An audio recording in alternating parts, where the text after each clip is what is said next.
কাশ্মীরের পেহেলগাঁও থেকে দিল্লির লালকেল্লা 2025 সালে রক্তের দাগ লেগেছে ভারতের মানচিত্রে সর্বত্র। 209 জন ভিকটিম, 54 জন কেবল উত্তরপ্রদেশেই। যখন ধর্মীয় পরিচয় দেখে গুলি চালানো হয় কিংবা লাভ জেহাদের নামে প্রাণ যায় হিন্দু কন্যার, তখন আপনি কি এখনও মনে করেন এগুলো বিচ্ছিন্ন ঘটনা? এই রিপোর্ট আপনার চোখ খুলে দেবে। শেষ পর্যন্ত দেখুন ভিডিওটি, কমেন্ট করে জানান আপনার মতামত এবং আমাদের চ্যানেলটি লাইক এবং সাবস্ক্রাইব করতে ভুলবেন না। নমস্কার, আমি চন্দ্রিমা, আপনারা দেখছেন মাধ্যম। তার আগে বলে রাখি, আমরা হিন্দুস আন্ডার অ্যাটাক রাউন্ড আপের বিশেষ বিভাগ প্রতি সোমবার আপনাদের সামনে নিয়ে এসে উপস্থিত হই। এই সপ্তাহে সেটার অন্যথা হয়নি। শুরুতেই আপনাদের অসংখ্য ধন্যবাদ জানাতে চাই, কারণ এই সিরিজটিতে আপনাদের স্বতঃস্ফূর্ত সাড়া আমাদের অনুপ্রাণিত করেছে। তবে আজকের ভিডিওটি কিছু বিশেষ এবং অত্যন্ত গুরুত্বপূর্ণ, কারণ আজ আমি 2025 সালের এমন কিছু পরিসংখ্যান তুলে ধরব যা আমাদের প্রত্যেককে গভীরভাবে ভাবিয়ে তুলবে এবং মানসিকভাবে নাড়া দিয়ে যাবে। সম্প্রতি প্রকাশিত হিন্দু ভিকটিমস রিপোর্ট 2025 শীর্ষক একটি প্রতিবেদনে ভারতের অভ্যন্তরীণ নিরাপত্তা ও সামাজিক স্থিতিশীলতার এক উদ্বেগজনক চিত্র ফুটে উঠেছে। ওপেন সোর্স ইন্টেলিজেন্স এবং যাচাইকৃত সংবাদ প্রতিবেদনের ওপর ভিত্তি করে তৈরি এই নথিতে দেখা গেছে 2025 সালের জানুয়ারি থেকে ডিসেম্বর পর্যন্ত ভারতে হিন্দুদের লক্ষ্য করে 209টি প্রাণঘাতী হিংসার ঘটনা ঘটেছে।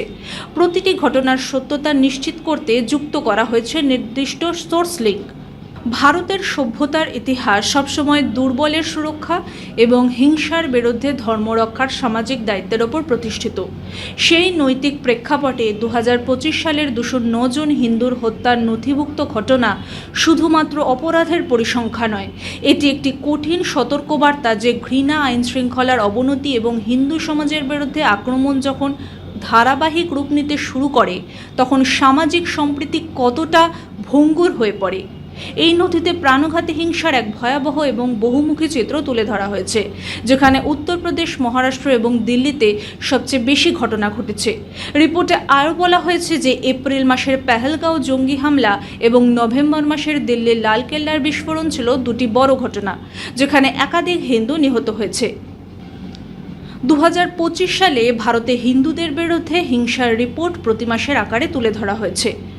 রিপোর্টে মোট 209টি ঘটনার উল্লেখ রয়েছে। এর মধ্যে উত্তরপ্রদেশ, মহারাষ্ট্র এবং দিল্লি, রাজস্থান, পশ্চিমবঙ্গে একাধিক মানুষ নিহত হয়েছে। চলুন একবার পরিসংখ্যানটা দেখে নেওয়া যাক। মোটিভ বা উদ্দেশ্যর দিক থেকে পরিসংখ্যান বলছে টার্গেটেড কিলিং 70 জন, লাভ জিহাদ 37 জন, কমিউনাল বা রিলিজিয়াস 36 জন, রবারি বা ফিনান্সিয়াল 15 জন, টেরোরিজম 15 জন, ট্রিভিয়াল ডিসপিউট 10 জন, পার্সোনাল এনমিটি 8 জন, সেক্সুয়াল ভায়োলেন্স 7 জন, প্রপার্টি ডিসপিউট 6 জন, কাউ প্রোটেকশন 3 জন, মিসটেকেন আইডেন্টিটি 1 জন, উইটনেস ইন্টিমিডেশন 1 জন। সবচেয়ে বেশি ঘটনা ছিল খুনের, এর সংখ্যাই 96। চলুন পরিসংখ্যাটা এখানেও একবার দেখে নিই। মাস অনুযায়ী যদি আমরা পরিসংখ্যানটা দেখি, তাহলে নিহতের সংখ্যা দেখা যাচ্ছে জানুয়ারি মাসে 4 জন, ফেব্রুয়ারি মাসে 7 জন, মার্চ মাসে 22 জন, এপ্রিল মাসে 29 জন, মে মাসে 17 জন, জুন মাসে 19 জন, জুলাই মাসে 19 জন, আগস্টে 12 জন, সেপ্টেম্বর মাসে 12 জন, অক্টোবর মাসে 17 জন, নভেম্বরে 18 জন এবং ডিসেম্বর 2025-এ রয়েছে 33 জন। তাহলে মোট নিহতের সংখ্যা দাঁড়াচ্ছে 209 জন। সবচেয়ে বেশি ঘটনা ছিল খুনের, এর সংখ্যাই 96। চলুন পরিসংখ্যাটা এখানেও একবার দেখে নিই। রাজ্য অনুযায়ী পরিসংখ্যানটা যদি দেখি, তাহলে উত্তরপ্রদেশে নিহতের সংখ্যা 54 জন, মহারাষ্ট্রে 28 জন, দিল্লিতে 24 জন, রাজস্থানে 13 জন, পশ্চিমবঙ্গে 13 জন, মধ্যপ্রদেশে 12 জন, বিহারে 10 জন, গুজরাটে 9 জন, জম্মু এবং কাশ্মীরে 9 জন এবং কর্ণাটকে নিহত হয়েছে 7 জন। এই রিপোর্টে বলা হয়েছে 22শে এপ্রিল পেহেলগাঁও হামলাটি ছিল সবচেয়ে বড় প্রাণঘাতী হামলা। সেখানে 26 জন নিহত হন, তাদের মধ্যে 25 জন ছিলেন হিন্দু পর্যটক।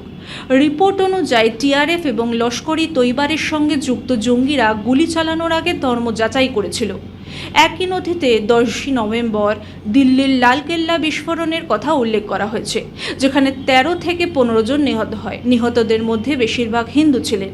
সব মিলিয়ে নথি থেকে বোঝা যাচ্ছে 2025 সালে হিন্দুদের বিরুদ্ধে প্রাণঘাতী হিংসা ভৌগোলিকভাবে বিস্তৃত। এতে পুরুষ, মহিলা, শিশু ও বৃদ্ধ সকলেই আক্রান্ত হয়েছে।